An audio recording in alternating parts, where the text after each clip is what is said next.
My books, The Origin of Names, Words, and Everything in Between, volumes 1 and 2, are available to purchase from most major booksellers in all major formats. Order your copies today so you can enjoy these books for yourself and help support the channel.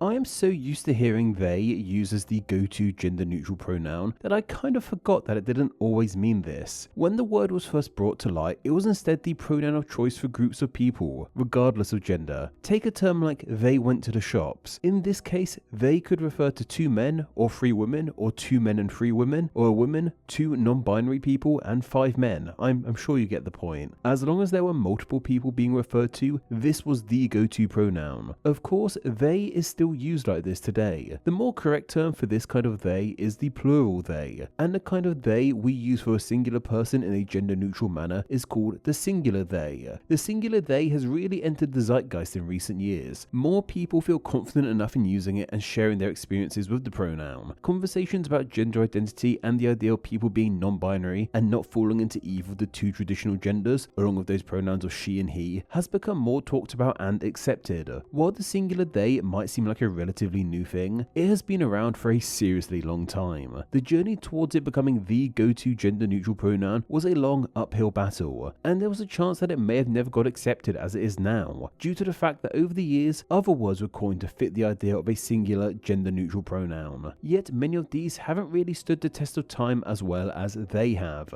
Also, I really need to apologize about my pronunciation in this video, more so than normal. The TH sound is something I've struggled with all my life. Like, I went to speech therapy as a kid to try and resolve it. It's marginally better than it was when I was younger, but as I'm going to be saying they a lot in this video, it might come out as they a couple of times, so apologies for my dumb mouth. The ultimate origins of the word they, however, are pretty ambiguous. It's one of those core ancient words of English that do not come from a defined, easy to digest root. It came from older terms found in Germanic languages, stemming ultimately from Proto-Indo-European. What we know for sure, however, is that it was first used as a pronoun for groups of people. The Oxford English Dictionary's earliest recorded evidence of the word comes from 1175, though it's still being written with older characters of the language. It's found in its modern form a tad later down the line in 1490. Yet while it began life as a plural pronoun, it found usage as a singular pronoun pretty soon after. The earliest evidence we have of they being used as a singular pronoun dates to 1375. It's used in a poem called William and the Werewolf. In its Middle English form, it's pretty hard to read, but translated into modern English it reads, "Each man hurried till they drew near, where William and his darling were lying together." From here, many writers were more than happy to use they as a singular gender-neutral pronoun. In fact, some of the most celebrated writers of the English language used it, ranging from Chaucer to Jane Austen and even the great bard himself, William Shakespeare. The English language used to be a lot more free-flowing and less rules-orientated.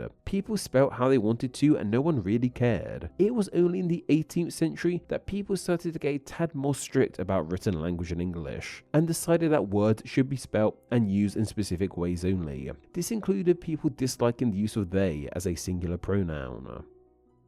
People disliked the use of they as a singular neutral pronoun in the past due to the fact it was seen as grammatically incorrect. The main reason it was shunned wasn't because people didn't believe that someone could be neither male or female, though I'm sure people felt that way in the 18th century, as some unfortunately still do today. The argument about the singular they being grammatically incorrect, however, was/still is kind of true. When they first came into being, it wasn't meant to be used to refer to an individual, it was meant to be used for groups. This led to many 18th century uptight linguists refusing to use they as a singular pronoun because it went against this word's initial meaning and the rules for their precious English language. This school of thought is still seen by some in our time. For example, the Chicago Manual of Style, a style guide used extensively in American English writing, still aren't too keen on it being used. They seem to be a tad more open about it than they once were, but still feel it should not be used in formal writing. Yet, language is one of those things that can't really be contained or regulated, despite what a style guide might say. People are going to use language as and how they see fit. If people want to use they as a singular pronoun, then they are going to do it, regardless of what professional linguists might think on the matter. By now, we're all pretty happy with using they in this way. It serves the purpose of being a plural and singular pronoun at the same time, and on the whole, most people know what kind of they is being used based on the context of the wider conversation. If the likes of Shakespeare, Austen, and Chaucer, three hugely influential figures in English, were all happy with using the singular they, then it's good for me.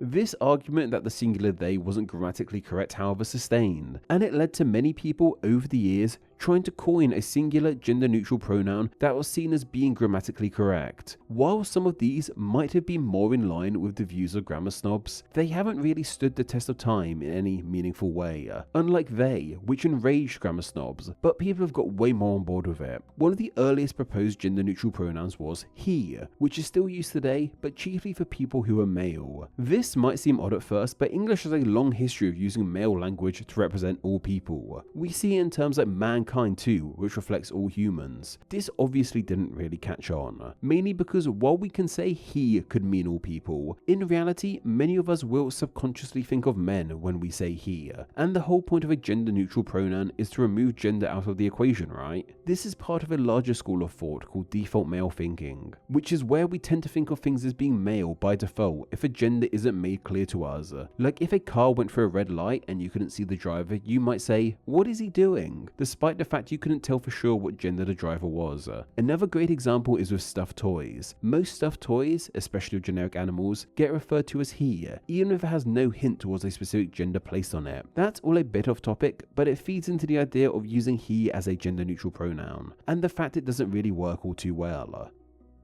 There's also the idea that we could use the pronoun of it. And yes, while it is gender neutral, it's also a tad dismissive, putting it nicely. It is the pronoun we tend to use for inanimate objects and things that lack a pulse in general. Referring to humans as it just feels kind of rude. So with he and it out of the ruling, and they seen as a no-no in the past, people got to work on coining the perfect gender neutral pronoun. From the 18th century to now, there are thought to be hundreds of words coined to try and fit this idea. Not all of them are that well remembered, but one that sticks out and has even resurfaced more recently is fawn. This is supposedly from 1855, but our earliest recorded evidence of it comes from 1884. It is short for that one, and was created by an attorney named Charles Converse. As far as I'm aware, he had nothing to do with the shoes. It's seemingly just a coincidence that his last name is the same as them and his first name of Charles is often shortened to Chuck, which is also what these shoes are known as. Charles thought of fawn as a more elegant way of writing he or she. I imagine as an attorney, he would have had to write he or she a fair amount, so it makes sense why I'd want a shorter way of writing it. Fawn gained some traction seemingly, being added to the Funk and Wagnall's dictionary, with people even using it in the 1950s to the 1970s, but ultimately it hasn't caught on in a big way. Another suggestion came about in 1912. This one was suggested by a woman named Ella Flagg Young, a former superintendent of the Chicago public school system. In a speech to various school principals, she declared that the English language is in need of a personal pronoun of the third person, singular number that will indicate both sexes and will thus eliminate our present awkwardness of speech. And her answer to this issue was the word of here, along with its associated words of hisser and himmer. These are of course a combination of the male he, his and him, along with the found at the end of her. While Young popularized them, she borrowed them from an insurance broker named Fred Pond, who coined them a year earlier. While many people liked them, others disregarded them. Harper's Weekly claimed that when man ceases to include women, we shall cease to need a language, which somewhat ties into that prior idea of default male thinking. A really interesting one was coined in 1970, however. It was created by feminist Mary Oravan and is simply co, as well as its alternative form of co-self. This comes from the established prefix of co, found in words like cooperation. This prefix comes from Latin and means together, so it's a fitting origin for this more inclusive pronoun. Co picked up some amount of traction, specifically in a cooperative community in Virginia. One pregnant member of this community even said of their unborn child that it doesn't matter to me which sex co is, and co will figure out co's gender when co is ready, which is awesomely forward thinking from the 70s.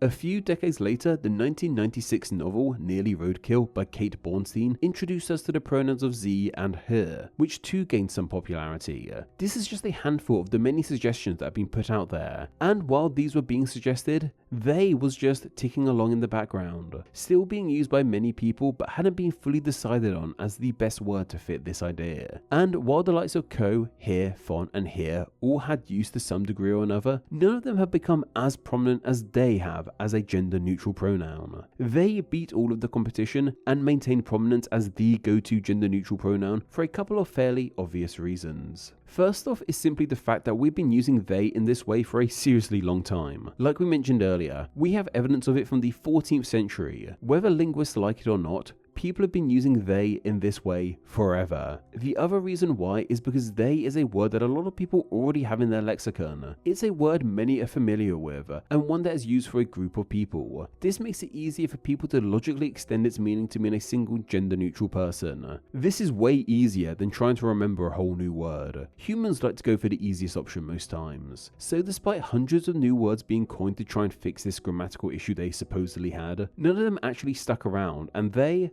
along with its variations like them and theirs, have gone on to be the pronoun of choice for so many non-binary people who don't feel that they fit the she or he pronouns, or even people who just think dividing language into what's between your legs is a tad silly. Notable users of the they-them pronouns include the likes of comedian Mae Martin, singer Sam Smith, and actor Emma Darcy. Notable people using these pronouns has allowed a larger conversation about them to be had, and even made people feel more confident in using them too, so good on them. So, despite the fact that many people have tried to dismiss the use of they as the go-to singular neutral pronoun, it seems like they were unable to have much of an impact in the long term.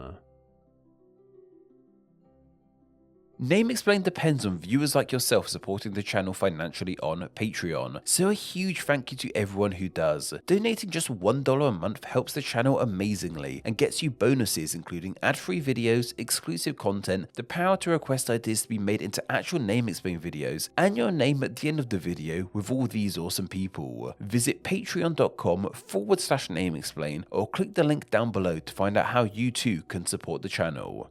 Thank you. Thanks for reaching the end of the video. Why not watch another and subscribe to keep up to date on all things Name Explain. You can find myself on Instagram where I'm NameExplainYT, and join the Facebook group Friends of Name Explain to talk with myself and other name nerds. All that will be linked down below. Anyway, I hope you enjoyed this video, and once again, thank you all so much.